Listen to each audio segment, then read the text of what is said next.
Hello বন্ধুরা, কেমন আছো সবাই? আশা করছি সকলে ভালো আছো। আমি তোমাদের প্রিয় তিতলি আপু আজকে তোমাদের জন্য আরও একটি মধু বের করা সেই গল্প নিয়ে হাজির হলাম। তাই ভিডিওটা শুরু থেকে শেষ পর্যন্ত দেখো। আমার বউ, যার কোনো সন্তান ছিল না, তার স্বামীও এই পৃথিবী ছেড়ে চলে গেছিল। সে খুব দুঃখী মানুষ ছিল, মাঝে মাঝে অজ্ঞান হয়ে যেত। আমার স্বামী তাকে ডাক্তারের কাছে নিয়ে যেত, আর ডাক্তারের কাছ থেকে ফিরে তার মন খুব ভালো হয়ে যেত, আর তার হাতে অনেকগুলো ব্যাগও থাকত। একদিন সে অজ্ঞান হয়ে পড়েছিল। আমি আমার স্বামীকে বলি যে আমিও তোমাদের সাথে ডাক্তারের কাছে যাব। এটা শুনে আমার বউয়ের জ্ঞান ফিরে আসে। একদিন সে অজ্ঞান হয়ে পড়েছিল, আর আমার স্বামী তাকে হাসপাতালে নিয়ে গিয়েছিল। আমিও তাদের পিছন পিছন গিয়েছিলাম। আমি দেখি যে আমার স্বামী তাকে একটা ঘরে নিয়ে যায়, আর তারপর আমার স্বামী আমার বউয়ের সাথে আমার বর যা আজ আবার অজ্ঞান হয়ে পড়েছে। আমার স্বামী তাকে কোলে তুলে গাড়িতে বসে ডাক্তারের কাছে নিয়ে গেছে। দিদির শরীর মন কোনোটাই ভালো নেই। কিছুদিন আগে আমার ভাষণের মৃত্যু হয়েছে, তারপর থেকেই দিদি বারবার অজ্ঞান হয়ে পড়ছে। আমার ভাসুর আর বর জায়ের মধ্যে খুব ভালোবাসা ছিল, তাদেরকে আমি কখনো ঝগড়া করতে দেখিনি। আমার ভাসুরের হঠাৎ করে হার্ট ফেল হয়, আর যার কারণে ওনার মৃত্যু হয়। ওনার মৃত্যুর পর দিদির 4 দিন ধরে কিছু খায়নি। আমি তাকে অনেক খাওয়ানোর চেষ্টা করেছিলাম, কিন্তু সে পরিষ্কার না বলে দিয়েছিল। অদ্ভুত ব্যাপার এটাই যে সে কারণ যে খাবার খায় না, কিন্তু আমার স্বামী যখন তাকে নিজের হাতে খাবার খাওয়ায় তখন সে খেয়ে নেয়। আমি আর আমার স্বামী তার খুব যত্ন করতাম। তার কোনো সন্তান ছিল না, আর এখন সে তার স্বামীকেও হারিয়েছে। তার অবস্থা দেখে আমার খারাপ লাগত। আমার ভাসুর মারা যাওয়ার পর থেকে সে রোজ অজ্ঞান হয়ে পড়ত, আর আমার স্বামী তাকে হাসপাতালে নিয়ে যেত। সে আমার কাছে একটা বড় সমস্যা হয়ে উঠেছিল। সে কোনো কাজে হাত লাগাত না। বাড়ির সব কাজ আমাকে একা করতে হতো। তার উপর আমার 2টা ছোট ছোট বাচ্চা ছিল, তাদেরকেও আমায় দেখতে হতো। আমি সারাদিন কাজে ব্যস্ত থাকতাম। আমার বর যা ভালো ঘরের মেয়ে ছিল, তার বাপের বাড়ির অনেক টাকা পয়সা ছিল, কিন্তু সে একবারও তার বাপের বাড়িতে যায়নি। সে বলে আমি সারা জীবন এখানেই থাকব। দিদির বয়সও কম ছিল, ও চাইলে আবার বিয়ে করতে পারত, কিন্তু ও বলে যে সারা জীবন আমার ভাসুরের বিধবা হয়ে কাটাবে। প্রথম প্রথম আমার মনে হতো যে তার এখন মনের অবস্থা ভালো নয়, সময়ের সাথে সাথে ঠিক হয়ে যাবে। কিন্তু এখন কয়েক মাস কেটে গেছে, কিন্তু দিদি একই রকম রয়ে গেছে। আজকাল আমার তার হাবভাব একটু অস্বাভাবিক লাগে। সে সারাদিন ঘরে বসে থাকত।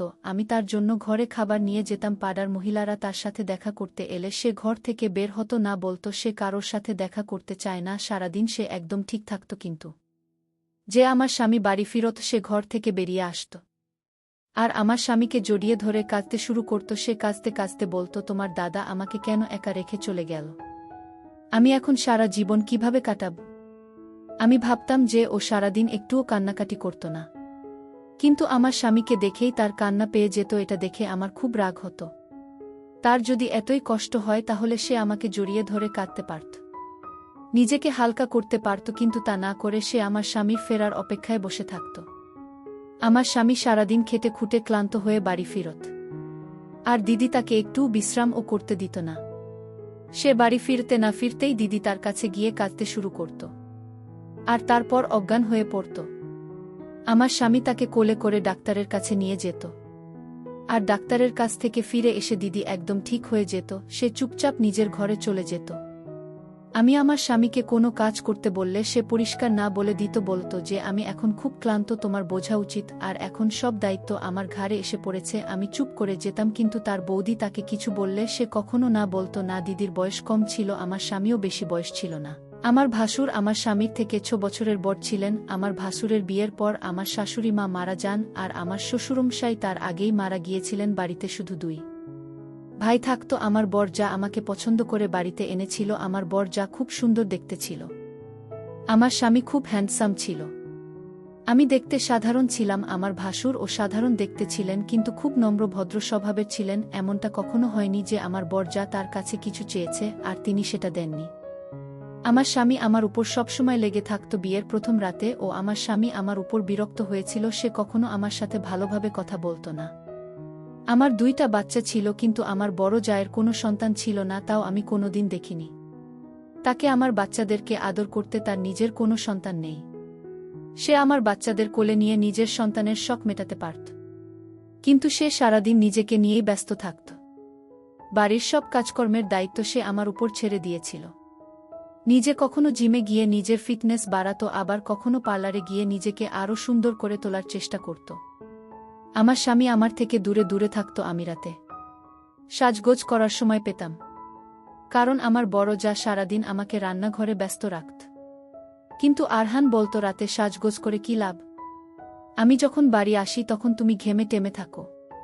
তুমি এমনভাবে থাকো যে তোমার দিকে তাকাতে ইচ্ছে করে না।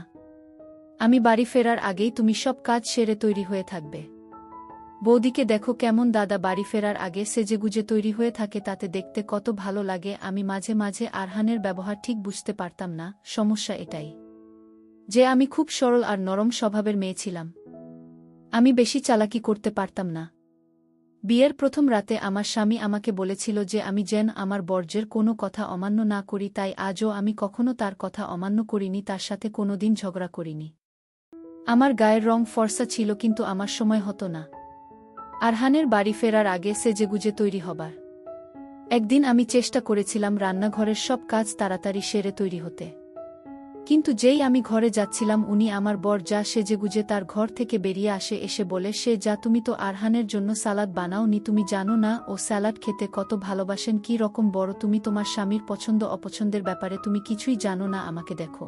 জামালের সাথে সাথে আমি আরহানের অপছন্দের খেয়াল রাখি। আমি রান্নাঘরে গিয়ে স্যালাড বানাতে শুরু করি। যখন আরহান বাড়ি ফিরে আসে তখন দিদি গিয়ে হাসতে হাসতে দরজা খুলে তাকে সেলাম করে, আর হারও হেসে সেলাম করে, আর বলে, বৌদি আজ তোমাকে খুব সুন্দর দেখাচ্ছে।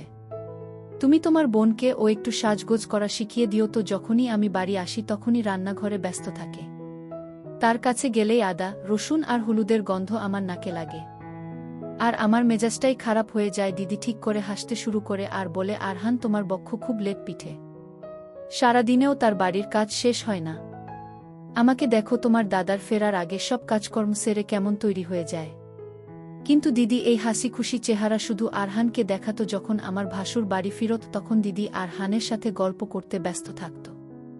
বাইরে কলিং বেল বাজলে দিদি আমাকে বলতো, সে যা যা দরজাটা খুলে দাও, তোমার দাদা এসেছে। আমি স্যালাড আর রুটি বানিয়ে রান্নাঘর থেকে বেরিয়ে দরজাটা খুলতাম আর আমার ভাসুরকে সালাম করতাম। তারপর আমি নিজের ঘরে চলে যেতাম। যখন স্নান টান করে তাড়াতাড়ি নিচে আসতাম, তার আগেই দিদি সবাইকে খাবার বেড়ে দিত। মাঝে মাঝে এমনও হতো যে দিদি আর আরহান খেয়ে নিত। আমার ভাসুর কাছ থেকে ফিরে ফ্রেশ হয়ে যখন খাবার খেতে আসতো তখন ওরা দুজনে বসে টিভি দেখত, আর দাদার খাবার টেবিলে ঢাকা দিয়ে রাখা থাকত। দাদা এসব ব্যাপারে কিছু মনে করত না। দাদা চুপচাপ বসে খেয়ে নিত। আমি যখন খাবার পর ফ্রি হতাম তখন দিদি বলতো, এবার তুমি রান্নাঘরটা সামলাও, আমি খুব ক্লান্ত হয়ে গেছি। আমি সব বাসনপত্র তুলে সেগুলোকে মাখতে যেতাম আর ভাবতাম যে এর আগেও আমি রান্নাঘর সামলেছি, সব রান্নাবান্না আমি করেছি, দিদি তো কিছুই করেনি। সে সারাদিন রূপচর্চায় ব্যস্ত থাকে। বিয়ের 4 মাস পর আমি গর্ভবতী হয়েছিলাম। তখন আরহানও আমার সাথে ভালো ব্যবহার শুরু করেছিল। আমার যখন একটা ছেলে হয় তখন আর হারের সাথে সাথে আমার ভাসুর ও খুব খুশি হয়েছিলেন। আমার ভাসুরের বাচ্চা খুব শখ ছিল। তিনি রোজ কাজ থেকে ফিরে আমার ছেলেকে কোলে তুলে আদর করতেন। কিন্তু আমার বর যা ঠিক তার উল্টো ছিল। সে কোনোদিন আমার ছেলেকে কোলে নেয়নি।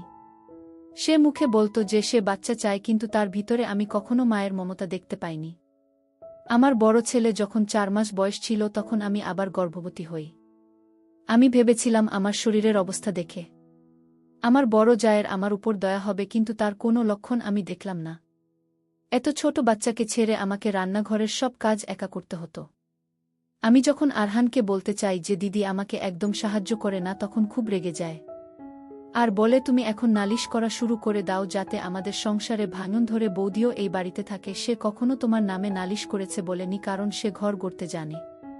তোমার মতো ঘর ভাঙে না। খবরদার, যদি তুমি আর কোনোদিন বৌদি নামে নালিশ করেছ তাহলে আমার থেকে খারাপ কেউ হবে না। একটু বেশি কাজ করতে বলা হয়েছে বলে তুমি আমার মাথায় চড়ে বসো, আর আমার কোনো কথাই বুঝতে চাই না। আমি ভাবি দিদির সারাদিন করে টা কি রান্নাবান্না সব দায়িত্ব সে আমার উপর ছেড়ে দিয়েছে। কাপড় কাচা, ঘর পরিষ্কার করার কাজটা সে করত, তাছাড়া আর কি কাজ ছিল তার? আর কোনো কাজ বাকিও ছিল না। ছোট 2টা বাচ্চাকে নিয়ে রান্নাবান্না করতে আমার খুব সমস্যা হতো। মাঝে মাঝে এমন হতো যে বাচ্চা আর বাড়ির সব কাজ সামলাতে গিয়ে আমি আরহানকে একদম সময় দিতে পারতাম না। সারাদিন কাজ করে আমি খুব ক্লান্ত থাকতাম। রাতে বিছানায় শুয়ে আমি ঘুমিয়ে পড়তাম। আরহান আমাকে এই ব্যাপারে আর কিছু বলতো না। সে গলা ছেড়ে দিয়েছিল। আমি ভেবেছিলাম যে সে হয়তো আমার অবস্থাটা বুঝতে পারছে, কিন্তু আসলে ব্যাপারটা একেবারেই তা নয়। 4 মাস আগের কথা, তখন আমার ভাসুর খুব চুপচাপ হয়ে গেছিল। তিনি খুব বেশি সিগারেট খাচ্ছিলেন। তিনি আগেও সিগারেট খেতেন, কিন্তু মাঝে মাঝে এখন আমি ওনাকে সবসময় সিগারেট খেতে দেখি। আমার বর্জা সেই একই রকম ছিল। সারাদিন নিজের ফিটনেসের দিকে খেয়াল রাখত আর সাজগোজ করত। সে খুব উদাসীন ছিল, শুধু নিজেকে ভালোবাসত। আমার ছেলেরা যমজ বাচ্চাদের মতো ছিল। একজন অসুস্থ হলে আর একজন অসুস্থ হয়ে পড়ত। একজনের খিদে পেলে উন্মোচনেরও খিদে পেত। রাতে প্রায় আমাকে তাদের জন্য খাবার বানাতে রান্নাঘরে যেতে হতো। আর তখন আমি দেখতাম যে আমার ভাসুর লাউঞ্জে বসে সিগারেট খাচ্ছেন। দিদি সারারাত লাউঞ্জে কাটাতেন আর নিজের চিন্তায় মগ্ন থাকতেন। আমার রান্নাঘরে যাওয়া আসা কোনো কিছুই না নজরে পড়ত না, আর তিনি নিজের মনে কিছু একটা ভাবতে ব্যস্ত থাকতেন। আমি ঘরে গিয়ে দেখি আমার 2টা বাচ্চা কাঁদছে। আরহানের তাদের কান্নার আওয়াজে খুন ভেঙে গেছে আর সে খুব রেগে গেছে। আমি তাদেরকে খাবার খাওয়াই আর তারা চুপ করে যায়।